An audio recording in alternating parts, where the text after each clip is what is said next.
Hello, this is Builder Dominic, and welcome to our 14th and final update as we build the LEGO Ghostbusters Firehouse together.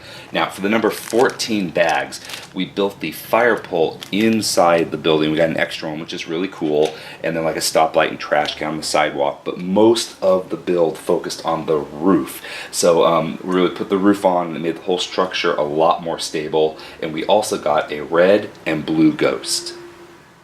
The two ghost pieces have the same mold, so they're almost exactly alike in shape, but of course you can see here you've got the translucent kind of red or pink for one and the translucent blue for the other, and then also the face. The red one has those red eyes and teeth and gums exposed. It gives it more of a demonic look. And then the blue one has the three eyes and a frown face, and to me this is more like cartoonish in appearance. But as I go over here to the top, you're going to see these nice little kind of trails or wisps of smoke, which is kind of cool because the ghosts aren't these solid objects, they're more like mist, and so that really gives that nice effect there on the sides. And of course he's got the hands to grab onto things. But the cool thing about this build is underneath. Now right here it's just this big open cavity, because what happens is you're given these cylinder pieces that are a lot like a minifigure's head but just clear, and it goes into that big cavity. So you just click it in, and now it can be snapped onto any Lego stud you want. But what they do is they give you these cool little translucent sticks, and you'll see a lot of people use these sticks in their stop motion videos to make characters fly or jump off the bricks. What you do is you just snap that brick onto the thing, the stick here, and now they did this really cool thing where you can put it anywhere in the building and have it look like the ghost is flying around the headquarters.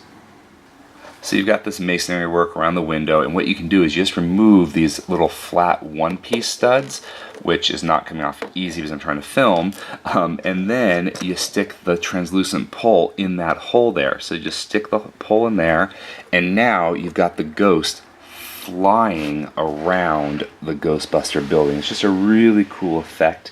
And they give you 3 of those sticks, one for each of the 2 ghosts that came in this round of bags, and one for Slimer.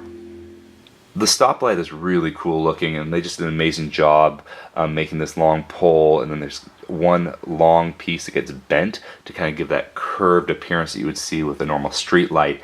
And what's interesting is that the street light is actually red, orange, and green studs, and that's probably because if you've ever been to a big city like New York, you know that the car exhaust just makes those lights filthy, and the yellow lights look more orange than yellow anyway.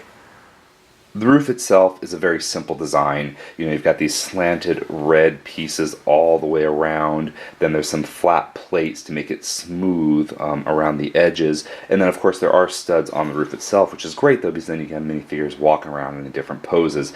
And really the only thing on the roof is this huge skylight or air conditioning unit.